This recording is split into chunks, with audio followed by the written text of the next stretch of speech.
Bike रे lift मागिबा हेला काळ संपर्कीय दादा को पछपटु बेकरे छुरी फुसी मारणात्मक आक्रमण कला पुतुरा।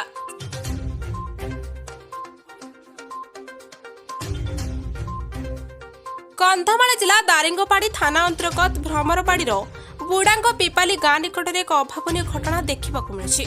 सूचना अनुसार बुड़ांग पिपाली गाँव अजय प्रधान नामक युवक राणी पांगा प्राथमिक विद्यालय में शिक्षकता करती। नीतिदिनिया भले गुरुवार सकाळ निज गाँव विद्यालय को गला बेले संपर्कीय पुत्र सान प्रधान बयस 22 वर्ष दादा को भ्रमरबाड़ी ठारे लिफ्ट मागी कटाबाड़ी ग्राम पर्यंत जावाक कहते एवं लिफ्ट देइथिले अजय प्रधान।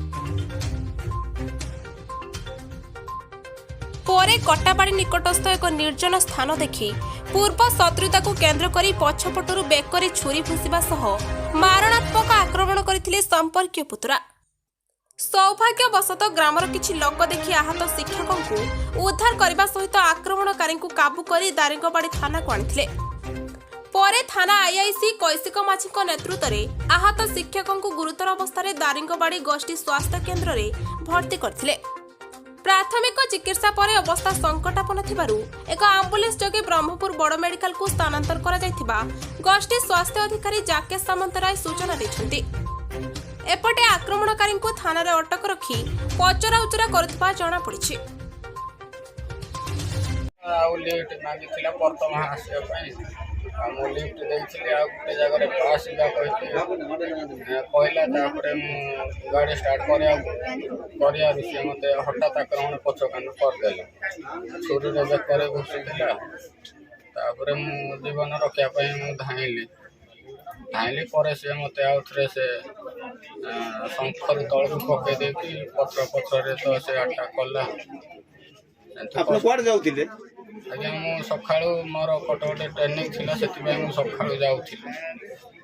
अच्छा राणी पंगा जाउथिले। से जणे ही थिला ना ता सहित आ के थिले साथी आक्रमण बेले? हां हां से जणे ही थिला जेहेतु से छुरी धर थिला ना सेति मते भय लागला। सेडा धर न थिले हेले ना कोन गुटे सुविधा कराय। आज सकाळ समय 6:45 रे बुडापाड़ जन शिक्षक रानीपांगार शिक्षक भाव नियुक्त होती और सका पुत्रा सहित से जीवा समय कटाड़ी ग्राम टिके पूर्व 1/2 किलोमीटर आग को गोटे शंख टाकारवाली वाली स्थान अच्छी से शंखर छुरी द्वारा बेकर आघात करते जहाँफल कटाड़ी ग्राम 2 जन व्यक्ति जाई उद्धार करते। उद्धार करने समस्त आम जोगाबाड़ी कटाबाड़ी ग्राम समस्त माँ बापा आसी से गैदरिंग से से आज्ञा माने उद्धार कला पुलिस स्टेशन को जना दि जाता। पुलिस गाड़ी पर आसला पुलिस गाड़ी आसवा पर से व्यक्ति को उद्धार कर पुलिस स्टेशन को नि जाता।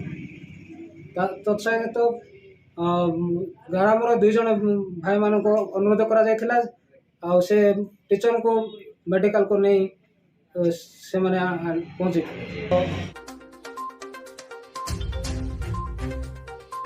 बालीगुड़ारू संदीप कुमार नायक रिपोर्ट ओडिशा 10 लाइव।